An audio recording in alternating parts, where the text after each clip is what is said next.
예, 앵커께서 오늘 날씨도 추운데 이렇게 다들 오셨다고 하는데 요즘 3한 3이라고 하죠. 3일은 춥고 4일은 미세먼지인데 오늘은 모처럼 영상의 날씨도 작고 또 미세먼지도 없는 날입니다. 이러한 때 우리 암호 통화와 관련된 사회적인 여러 가지 혼란을 정리하는 그런 토론회가 되었으면 합니다. 오늘 정부가 거래 실명제를 처음 실시하는 날입니다. 저는 투기는 막자, 투기적 요소는 제한하자 하는 생각을 늘 갖고 있습니다. 그래서 거래 실명제랄지 변동폭 제한이랄지 입출금 제한이랄지 이런 것들은 일찌감치 도입이 되어야 되고 또 소득이 있는 곳은 반드시 과세가 되어야 한다는 생각을 갖고 있습니다. 또 한편에서는 거래를 어떻게 건전화할 것이냐 하는 문제일 것입니다. 그러기 위해서는 거래소 등급제랄지 또 거래내역 신고제랄지 여러 가지 장치들이 도입되어야 하지 않겠는가 하는 생각이 듭니다. 그리고는 산업적 측면에서 어떻게 이것을 발전시킬 것인가 하는 문제가 우리의 또 다른 관심이 될 것입니다. 지불 결제 수단으로서 기능하게 할 수 있는 측면이 있는지 또 다른 여러 가지 산업적 측면에서 우리 가능성은 무엇인지 갖다 함께 고민해보는 자리라고 할 수 있겠습니다. 오늘 토론회를 갖다가 이렇게 주최해 주신 머니투데이 방송의 유성호 대표이사님 또 우리 핀테크협회 또 홍준영 또 의장님 그리고 국회 정무위원장 또 김영태 위원장님 이렇게 함께 해주셔서 고맙습니다. 특히 정부에서는 이 정책을 총괄하는 또 최영국장님께서 처음으로 공개적으로 이렇게 토론회에 나와주신 것도 쉽지 않은 일일 텐데 함께 해주셔서 오늘 더욱 자리를 빛나게 해주셨습니다. 오늘 유익한 토론 되기 바라고 제가 이 토론회 결과를 모아서 사실 그 법안은 4개의 법안, 재정 법안이 초안은 마련되어 있는데 조금 전문가들 얘기를 들어보면 또 수정해야 할 부분이 많아서 오늘 토론을 계기로 해서 더 수정 보완해서 발전시켜 보도록 하겠습니다. 고맙습니다. 네, 민병두 의원님 감사합니다. 통화에 대한 여러 이해 당사자들이 많이 오셨으니까 제가 국회 정무위원장으로서 제 견해를 잠깐이나마 밝히는 게 의미가 있을 것 같습니다. 이 혼란을 가상통화라고 부르자는 얘기에는 정부의 기본적인 오늘 큰 뉴스가 2가지가 나왔습니다. 하나는 여러분들 잘 알다시피 있었고요.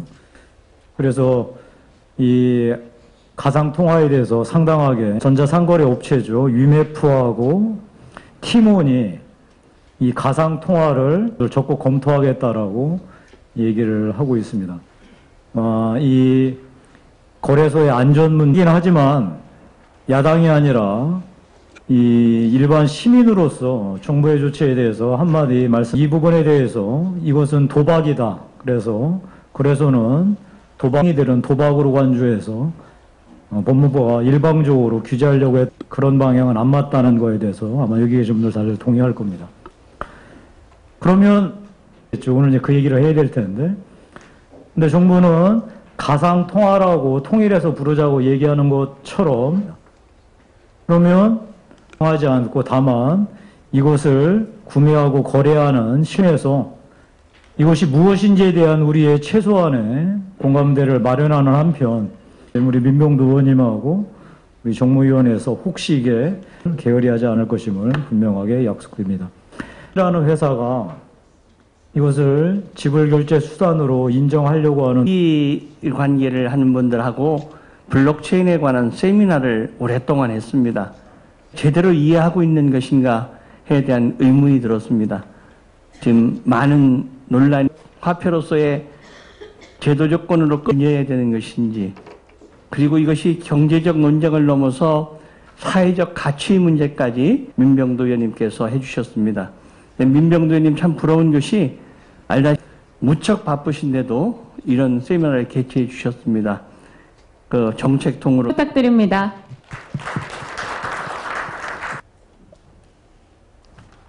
저는 안녕하십니까. 이 정말 정치적 중이고 투자자들은 재산권을 침해받고 있다고 일부 하면서 우려의 목소리를 내고 있습니다. 일본의 경우는 가상화폐를 제도권으로 들여오려는 노력을 하는 중입니다. 이 가상화폐 거래를 제도권에 편입시켜 육성하려는 움직임을 일본이 보이고 있는 반면에 다른 나라들도 가상통화에 대해서 정책적 대응을 대부분 고민하고 있는데 확실하게 일관된 정책을 만들어낸 나라가 그렇게 뚜렷이 보이지는 않는 것 같습니다. 우리 금융당국은 투자자 피해 예방에 초점을 주로 맞추고 있고 그래서 최대한 시장을 좀 억제하는 쪽으로 움직임을 보이고 있는 것 같습니다. 하지만 가상통화 거래소들은 블록체인 산업의 시발점이라 할 수 있는 가상통화 시장을 사장시키지 않으려면 투자자 피해를 예방할 수 있는 룰을 정해주되 제도권으로 흡수해달라고 요청하고 있습니다. 아예 새로운 테크놀로지와 신산업이 등장했을 때 이거의 내리막의 시발점이 되기도 한다는 걸 우리는 경험을 통해서 많이 봤습니다. 어떻게 수용하느냐가 그 나라의 명운을 좌우하기도 합니다. 우리 주최하신 민병두 의원님을 비롯해서 박병석 부의장님, 김용태 위원장님, 그리고 이 후원해 주신 한국 핀테크 거래소를 운영하고 있는 이준행입니다.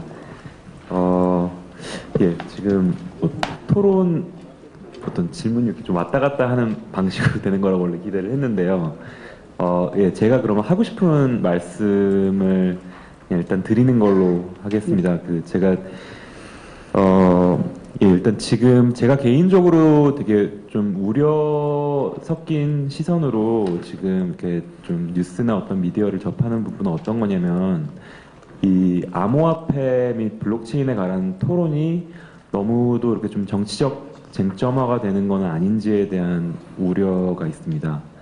그러니까 정치적 쟁점화가 된다는 게 왜 우려스럽게 보는 이유라면요. 일단 첫 번째는 어떤 이런 좀 싸움을 너무 많이 하게 되면서 이렇게 좀 입법이 지연되는 것들이랄까요? 그런 것들, 그러니까 예를 들면은 뭐 이게 좀 어떻게 좀 논쟁이 좀 이렇게 너무 붙다 보면은 이렇게 좀 입법이 좀 느려지는 그런 일도 있을 수 있지 않습니까? 그런 부분들이 일단 첫 번째로 걱정되고, 그리고 두 번째는 아무래도 이게 너무 그렇게 되다 보면은 뭐 빨리 통과된다 그래도 충분한 어떤 그런 기술적인 논의라든지 아니면 시장 공정성이라든지 미래 가능성에 대한 논의라든지 그런 것 없이 좀 일괄적으로 규제가 나올 수 있지 않나라는 거에 대한 좀 우려가 있고요. 뭐 예를 들면은 뭐 암호화폐, 그러니까 뭐 이렇게 예를 들어보겠습니다. 뭐 바다코끼리라는 생물을 처음 우리가 만났는데 이게 물고기라고 분류하고 우리가 볼 수도 없고 이게 코끼리라는 거를 갖고도 볼 수 없는데 뭐 코끼리에 적용을 시켜버리면 나오는 어떤 시사점들이 굉장히 달라지지 않겠습니까? 그러니까 근데 또 이런 것들을 이제 발제하는 어떤 사람들 내 편, 네 편, 뭐 약간 이런 식으로 논리가 좀 흘러가는 경우들이 많이 있다 보니까 어떻게 보면은 지금 가장 어떻게 보면 시급한 규제를 제 시간 내에 하지 못하고 혹은 너무도 지금 모르는 부분까지 지금 아무도 알 수 없는 부분까지 이제 규제를 해서 미래에 조금이라도 있을 수 있는 어떤 가능성을 짓밟아버리거나 공정한 시장 경쟁 환경을 좀 무너뜨리지는 않을까에 대한 그런 우려가 있습니다. 그래서 저는 제 개인적으로 제가 좀 말씀드리고 싶은 부분은 적어도 거래소의 운영을 관리 감독을 할 수 있는 좀 한시적인 특별법 형태를 좀 만드는 게, 그러니까 조금 더 구체적이게 말씀드리면 지금 오늘 변호사님들 그리고 의원님들 발표하시는 거를 듣고 굉장히 공감대가 완전히 단단하게 만들어져 있는 부분이 있다는 걸 저는 개인적으로 느꼈습니다. 뭐 예를 들면은 거래소에서 뭐 정보 비대칭을 이용을 해서 소비자한테 응당이 돌아가야 할 이익을 쉽게 말해서 갈취할 수 있는 행위라든지 아니면은 소비자의 뭐 암호화폐 자산을 관리를 뭐 충실히 하지 못하는 행위라든지 아니면은 보안 이슈라든지 혹은 이제 뭐 특근법 같은 데 적용될 수 있는 그런 부분들 있지 않습니까? 이제 다 언급이 됐는데 이런 부분들에 대해서는 가급적이면은 조속하게 좀 법제화를 시키되 아직 우리가 모르는 지금 해외에서도 그렇고 이 블록체인 산업 생태계에서 계속 진화를 할 거라고 예상되는 그런 부분들, 계속 변하고 있는 그런 부분들, 우리가 아직 규정할 수 없는 부분들에 대해서는 아직은 언급을 안 하는 그런 방식의 한시적 특별법이 만들어졌으면 좋겠다는 생각이 들고 그거에 대한 당위는 당연히 첫 번째로는 지금 그러니까 거래소에 이제 소비자들이 몇백만 명 규모로 추산이 되고 있는데 이게 지연이 되면 될수록 결국 피해를 보는 거는 소비자고 이 사회 뭐 지금의 어떤 투기 열풍이 닷컴 버블일지 튤립 버블일지에 대해서 아무도 증명을 할 수는 없고 물론 저희는 그 업계에 있는 사람으로서 이것이 튤립 버블이 아닌 닷컴 버블과 같은 것이라고 저는 개인적으로 생각을 하지만 혹시라도 이게 정부에서 이거를 입법하고 어떤 공정한 방식으로 절차를 따라서 규제를 하지 않았을 때 자칫 잘못해서 어떤 시장의 형태 자체가 뭐 좀 강자의 논리라든지 아니면 어떤 정치의 논리에 따라서 시장의 게임의 룰이 만들어지는 그런 상황이 오는 것이 개인적으로는 혹시라도 이게 만약에 튤립버블이 아니다라고 하면 이거는 어찌 보면은 미래 세대에 대한 우리 세대에 좀 큰 잘못을 하는 거일 수도 있으니 이런 부분들에 대해서 가장 합리적으로 정부가 응당 취해야 될 어떤 혁신과 산업 경쟁력 확보와 소비자 피해와의 균형점이 지금 논란이 없는 부분에 대해서는 적어도 빠르게 어떤 한시적인 특별법 형태로 거래소를 관리 감독하는 법안을 내놓는 것이라고 생각을 합니다. 이상입니다. 감사합니다. 감사합니다. 성실대학교 법학과의 박선정 교수. 제가 지금 자료 준비한 거가 뒤에 보이고 있는데요. 사실은 10분 정도를 준비했는데 이 좌장께서 5분 발제자 안찬식 변호사님, 정호석 변호사님 말씀하신 부분에 상당 부분 공감이 갑니다. 특히 저는 시장 과열된 거는 투자자를 보호해야 될 대상으로 봐야 되는 게 아니냐. 그걸 그냥 문제점이라고 해가지고 멀리할 건 아니다. 결국에 이 지금 탈중앙화가 블록체인 기술의 점도 있고 코인원도 있고 여러 지금 거래소들이 해킹 문제도 일어나고 이제 그래서 개념적으로 이거를 좀 분리해서 생각해야 되지 않는 이 지명도가 적거나 그렇지 않거든요. 굉장히 LBM에는 금 시장에서는 아주 굉장히 기준이 되는 그런 시장이거든요. 그래서 우리 지금 가상화폐 또 뭐 암호화폐 시장을 어떻게 키워가야 될지에 대해서 이런 기존의 현상들에서 한번 참고해서 우리가 생각해 볼 필요가 있지 않나. 그래서 지금 뭐 빗썸이라든지 코빗, 코인원 이런 회사들이 아마 거래를 많이 하고 계신 것 같은데 이런 회사들을 LBMA처럼 굉장히 키워갈 수도 있을 거고요. 또는 이 금방으로 쪼그라들지도 모르겠는데 아무튼 공개된 규제 시장으로 끌어들여야 될 것이고 그래서 현물 거래를 이 지금 기존의 어떤 거래 가상화폐 취급소라고 정부는 얘기하던데 거기서 담당하게 하고 예컨대 선물 거래는 거래소로 한다든지 또는 거래소에서 선물 거래까지 한다든지 그런 것들은 좀 더 검토를 해봐야 되겠지만 아무튼 투자자 보호를 위해서 이 규제가 될 수 있는 그런 제도권 시장으로 다 끌어들여야 된다는 것은 굉장히 중요한 일인 것 같고 그런 측면에서 제가 아까 안찬식 변호사님 말씀하신 것 중에서 다 동의하는데 전자금융거래법으로만 규율하기에는 조금 부족한 점이 있는 것 같고 결국 현재 현행법상에서는 자본시장법을 약간 고치더라도 안 맞는 부분을 고치더라도 그렇게 자본시장법 내로 포섭시켜서 거래소를 활용하고 그런 방법들이 굉장히 좋은 방법이 아닐까 저는 그렇게 생각을 합니다. 이상입니다. 감사합니다. 각각에 대해 좀 설명을 드릴까 합니다. 먼저 가상통화의 명칭에 관련된 문제인데요. 지금 우리가 이제 가상통화다, 가상화폐다, 암호화폐다 이런 여러 가지 이야기가 나오고 있습니다.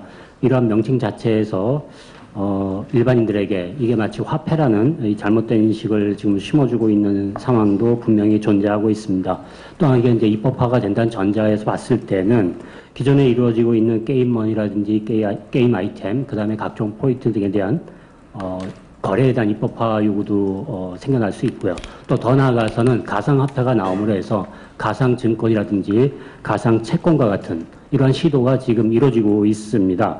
그래서 이러한 것들을 모두 좀 아우를 수 있는 명칭을 좀 사용했으면 하는데요. 그 대안으로다가 가상증표와 같은 명칭이 어떨까 하는 생각이 듭니다. 그러한 이유로는 이게 입법화되고 법제화된다는 전제에서 봤을 때는 특정 명칭보다는 기술 중립적이고 가치 중립적인 표현이 필요한데요. 그래서 이걸 포괄적으로 봤을 때 가상증표와 같은 형태가 어떻겠냐 생각합니다. 이러한 배경에는 일본이 지금 최근에 기업회계 기준을 바꾸고 있는데요. 거기서 보면 이 가상통화에 대해서 화폐든 상품이든 그걸로 분류를 하지 않고 별도의 체계로 분류를 하고 있는 걸 봤을 때 우리도 약간 별도의 명칭을 쓰는 것도 방법이지 않겠냐 생각하고 있습니다. 다음에 이제 ICO와 관련된 문제인데요. 우리나라 지금 사실상 ICO가 전면 금지된 걸로 이렇게 인식되고 있는 상황입니다. 따라서 연구나 기술 개발 목적 등 특수한 목적에 한해서는 선별적으로 ICO를 허용하는 것도 방법이지 않겠느냐 이렇게 생각하고 있습니다. 다음에 이제 거래소 문제인데요.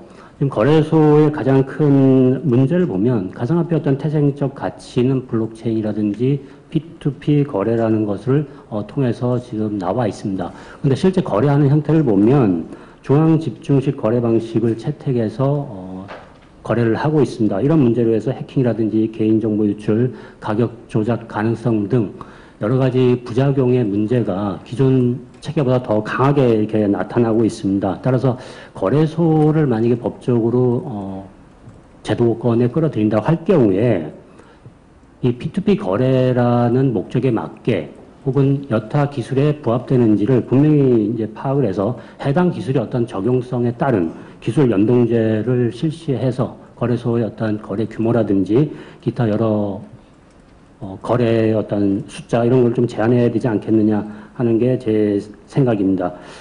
이런 걸 통해서 분명하게 기술 발전을 추구할 수 있는 근간도 마련이 될 걸로 보여지고 있습니다.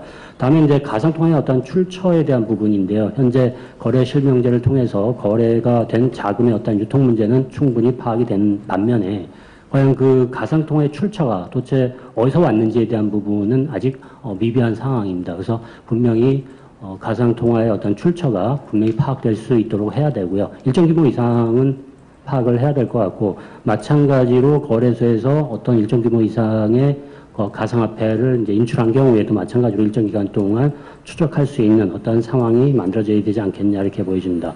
다음은 어떤 선의의 투자자 보호 문제인데요.